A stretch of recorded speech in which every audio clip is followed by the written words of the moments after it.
我们接着看康奈口的第二话，不得不承认，每次看到能年犬的笑容，我都觉得好治愈啊！这一集的开头呢，来了两个 kids 桑，分别是红菜和小胖，而现场呢，正是第一话里面被康奈口杀死的领导死掉的地方。之前警方给出的结论是过劳自杀，小胖说这个人生前在公司里面作为法龄员工，甚至还逼人自杀过，这样的人他会自杀吗？而红菜呢不以为然，但小胖说他最近观察了一些事故和案子，发现了一个共性，死者都是罪有应得却没有得到制裁的人。红菜说也许这一切是巧合呢，小胖说作为一个 kids 不应该相信巧合。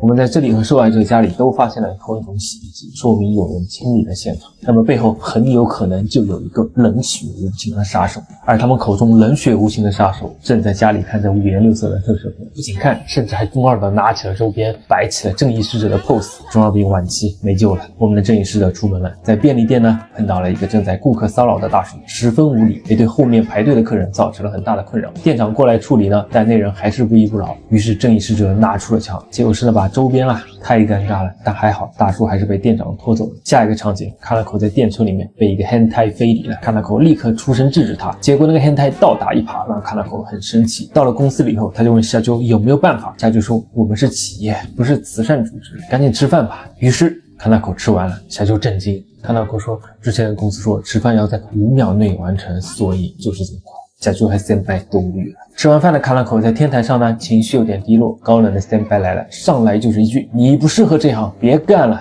结果康奈口有各种脑补，他认为 senpai 其实是来鼓励他的，于是一番自我 PUA 以后就元气满满，立刻和夏鸠说我只要创造出针对这样的 hentai 的委托就可以了吧。于是康奈口开启了小透明模式，潜入了那个便利店骚扰大叔的家里，纠结着应该怎么干掉对手。正当他想要咨询一下 senpai 的时候，他听到了骚扰大叔正在勒索别人的电话，他生气了，打开了瓦斯，起身准备动手，结果对方正想抽烟，刚刚按下了打火机，于是爆炸了。康奈口被炸飞了，虽然灰头土脸，但是毫发无伤，真的是太厉害了。回去以后呢，他就挨骂了。夏鸠说跟你说了低调点，结果都闹上新闻了，你赶紧回家吧。康奈口沮丧的回去，离开之前呢，还不忘把自己的座椅放好，真的是何其乖巧的社畜啊！回家的路上，康奈口碰到了以前的同学青美，青美发出了约饭的邀请，康奈口不好意思拒绝，于是两个人来到了餐馆，边吃边聊。10年不见的老同学能聊些什么呢？于是说起了各自的工作。康奈口不敢说自己是个杀手啊，只能说起了自己在广告公司工作，而青美呢说自己是个初中班主任。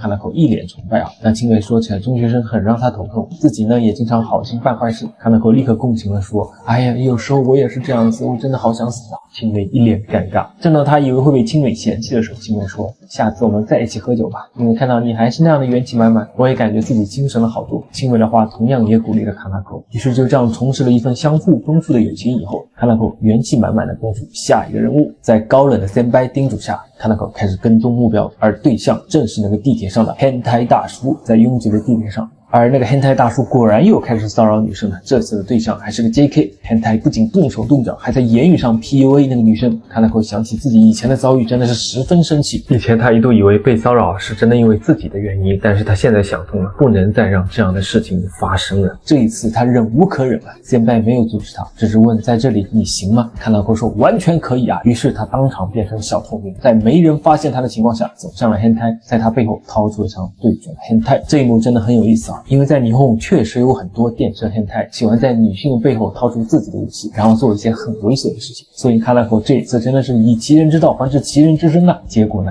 又上新闻了，但奇怪的是现场没有人听到他的枪声，甚至也没有人看到凶手。小周看着新闻十分头痛，你这个家伙又自作主张了。但是这一刻senpai替他出头说这是我允许的。而此刻的康奈口以为自己要被开除了，要告别短暂的杀手生涯，就在这时小周走到了他面前，郑重地交给他一把枪，十分中二地说道去吧，去成为传说吧。一直以来我都是为了混口饭才选择做杀手，但是现在的我已经脱离了低级趣味，我想看到你的成长，那在这条路上有什么危险我都会替你承担。夏鸠，没想到你是个养成系啊，你真的是爸爸活做多了吧。康奈口被夏鸠感动得痛哭流涕，夏鸠真好，公司真好。而第二话的结尾和之前一样，也是康奈口在唱歌，只不过场景在了山里。我以为他在露营啊，没想到是在抛尸。这热血又中二的场景真的是太可爱太治愈了。真的，能年犬是一个很治愈的女优。在很长一段时间里，我就靠着海女这部剧来缓解各种压力。我反反复复的看过5遍，因为各种各样的原因，能年犬后续的几部影视作都不如海女。还好这一次的康奈口我非常喜欢。希望他继续保车。